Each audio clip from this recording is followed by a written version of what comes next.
Sedari merdeka, Indonesia sudah menjadi rebutan pihak Amerika Serikat alias AS dan Rusia yang kala itu bernama Uni Soviet. AS menekankan bahwa ada efek domino komunis Rusia apabila Indonesia jatuh ke tangan Kremlin. AS tak mau Indonesia jadi komunis, sehingga memaksa pengaruh Rusia bagaimanapun caranya harus keluar dari negeri ini. Peristiwa G30 SPKI lantas menjadi momen AS masuk lebih dalam ke Indonesia.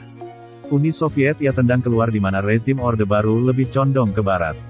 Masa-masa itu menjadi periode kelam Indonesia. Setelah Orde Lama tumbang, AS nampaknya lebih leluasa bergerak di Indonesia. AS menjalin berbagai kerjasama dengan Indonesia saat Orde Baru menyingsing. Tapi kerjasama dengan AS mendadak jatuh seketika saat embargo alutsista dijatuhkan ke Indonesia tahun-tahun 1995 sampai tahun 2005. Embargo ini membuka mata Indonesia selebar-lebarnya, condong ke salah satu blok cuma akan menimbulkan kerugian. Hasil dari embargo di atas yakni deretan jet tempur Indonesia macam F-5, F-16, A-4 Skyhawk, hingga Hawk 109.209 Indonesia irit terbang. Tak adanya suku cadang membuat deretan jet tempur Indonesia grounded. Di saat inilah Indonesia kembali melirik Rusia untuk pengadaan jet tempur baru. Indonesia memilih Su-27 dan 30 sebagai pengganti armada jet tempur baratnya yang grounded. Indonesia membutuhkan penambahan jet tempur secara instan, Rusia memberikan dulu satu unit Su-27 SKM bekas pakai AU-nya. Versi SKM merupakan Su-27 original yang kemampuannya sama dengan milik AU Rusia saat ini. Biasanya Rusia menjual alutsista berdasarkan dua tipe yakni original dan khusus negara lain varian ekspor. Versi original tetap yang terbaik tentunya.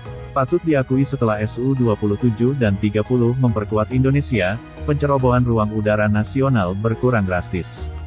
Salah satu aksi Sukhoi Indonesia saat mencegat kelakuan pesawat wakil PM Papua Nugini, Belden Nama tanpa izin terbang di wilayah Indonesia.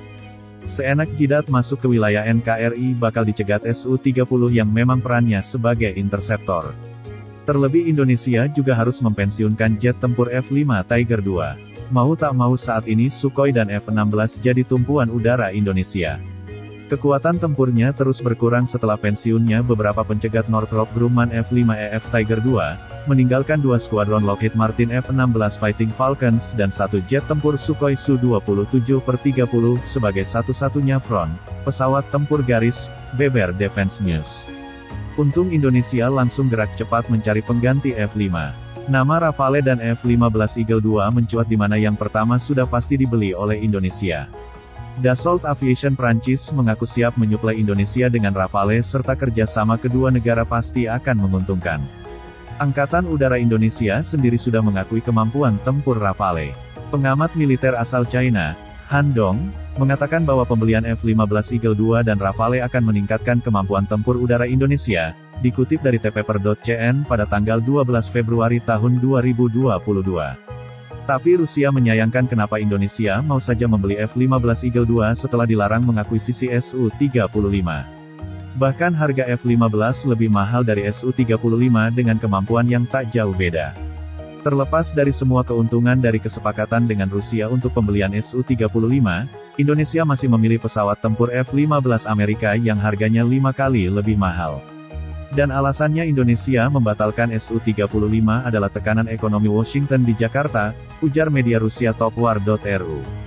Rusia memang tak terima kesepakatan 11 unit Su-35 mereka dibatalkan oleh AS.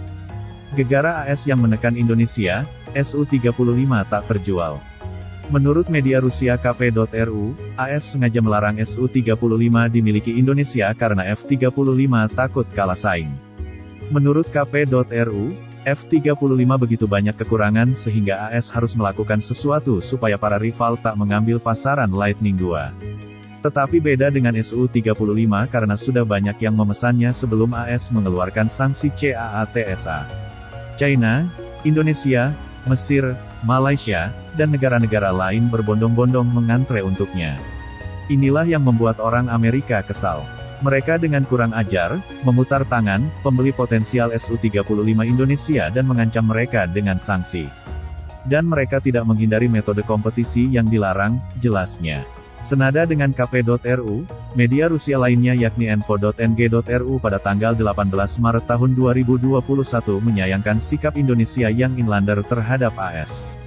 Indonesia seperti dicocok hidungnya karena mematuhi perintah AS termasuk takut dengan ancaman sanksi CAATSA. Padahal Indonesia negara besar yang bisa berbuat lebih meski tanpa AS di sana. Sejarah Indonesia masih jauh dari selesai. Namun, bahkan sekarang menjadi contoh bagaimana sebuah negara besar dengan sumber daya demografis yang tinggi, tetapi ekonomi yang lemah, dipaksa untuk mendengarkan teriakan dari Gedung Putih. Jakarta sepertinya tidak akan melawan kehendak Washington, karena khawatir akan sanksi AS dan dampaknya terhadap pembangunan ekonomi negara, jelasnya. Indonesia memang masih dalam pengaruh AS dan Rusia tahu akan hal itu.